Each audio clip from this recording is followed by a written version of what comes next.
Hi, I'm Rockcan, and today I'll be discussing and sharing my thoughts on the Slime Rancher 2 interview published by For the Win on January 19th. I've already made a video focused on just the Slime Rancher 2 news, but this was a very interesting article, so I wanted to talk about the whole thing. Right off the bat, we learn that pink slimes were originally a reference to lean, finely textured beef, the stuff hamburger filler is made of.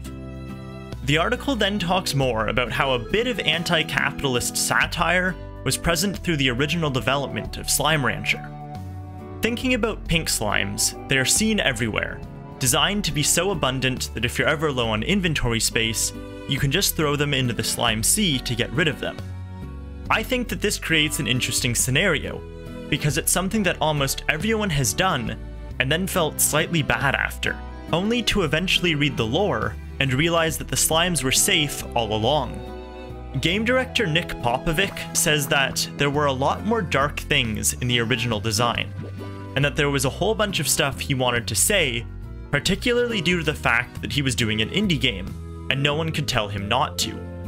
He noted, "One of the greatest magic tricks you can do in entertainment is have something that kids watch and love, and then they either grow up or they're watching with their parents who get something different out of it."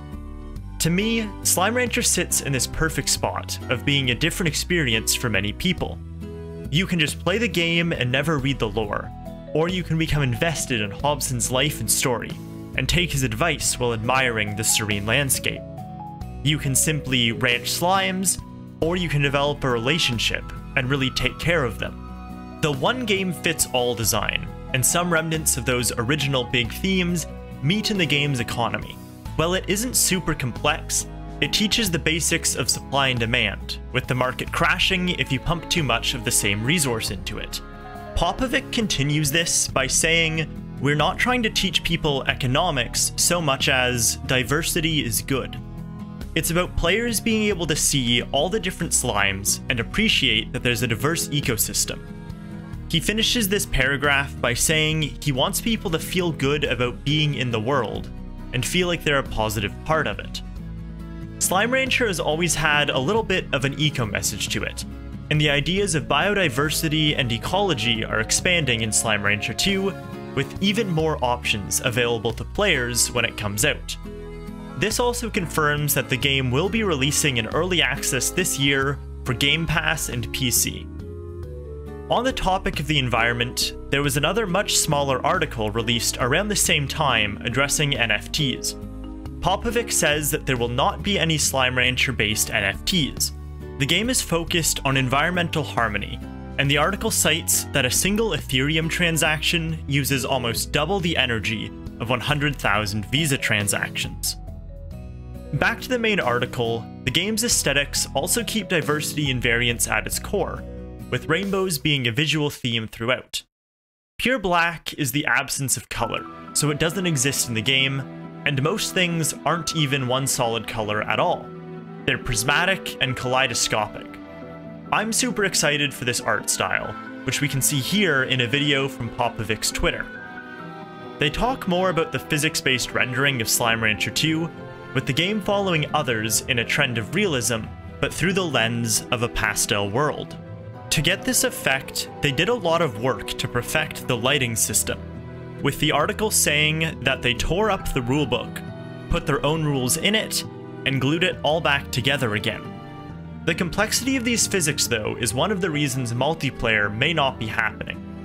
The team doesn't have any plans for co-op at the moment, even though it's something they would like.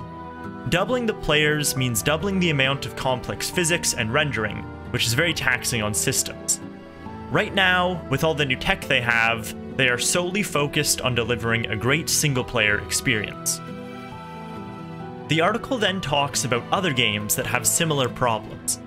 In the single-player Fallout games, the player can pick up and manipulate almost any object in the environment. This is there to help add believability and presence to the world. In Fallout 76, though, this feature is missing, because doubling the players means doubling the cost on the system. It's easier to just glue things down, which isn't something you can do in a game like Slime Rancher, where manipulating objects is the entire game. Slime Rancher 2 will make the way players interact with objects much more tactile and satisfying, with things like being able to mine ore by ripping it straight from the veins present in the world.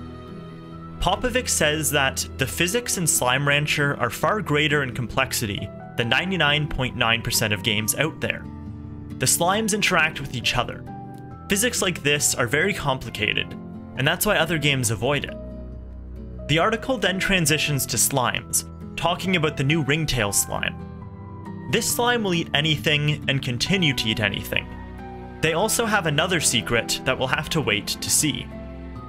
Coming up with new slimes is tricky, and not only because they all need new behaviors, they also need distinct features that will help identify the slime when it's part of a largo. These features are also very important for accessibility, offering something other than just color to differentiate the slimes from one another. It sounds like the team has a lot of fun designing new slimes, comparing them to traits and designs they've already done, and seeing how the new ones fit in. Slime Rancher 2 is treated like a continuation of the first game. This means that you can dive right into some more complex stuff early on. Players get access to slime science from the offset, which will let us upgrade equipment faster. Remember that last year we learned that the upgrades you bought in the first game will now be crafted.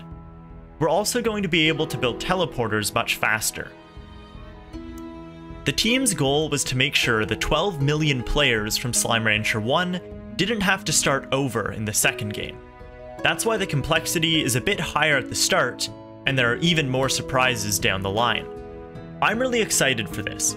Being an experienced player, it will keep the game more engaging at the start, but still allow players new to the series the chance to take it slow and go one slime at a time. Popovic clarifies that it's not as if all of a sudden you're using a freeze ray and you're on the volcano death planet.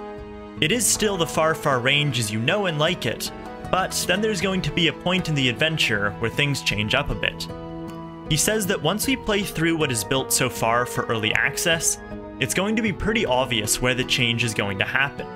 It sounds like we can expect things similar in style to the gameplay mechanics added in the Ruins and Glass Desert.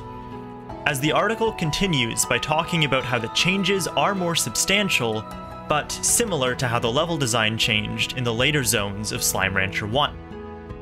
The article concludes by talking about the team reaching the physical limits to the world of Slime Rancher 1. There were also a few new screenshots in this article that I want to talk about. The first one is of the tide pool area, and it really shows off the verticality of the island, as we can see some very tall mountains in the back. This shot of the grotto area really shows off the scale of it, and the flight power of Batty Flutter Largos. The conservatory at night looks very cool, and gives us another look at the market, which based on its size looks to have around 30 squares for plorts. The final new image is of this beach, which has some very moody lighting. It also shows off what looks to be a flooded ruins building. This game is going to look so good and be full of so many secrets and chances to explore. I really hope that you're all as excited for it as I am.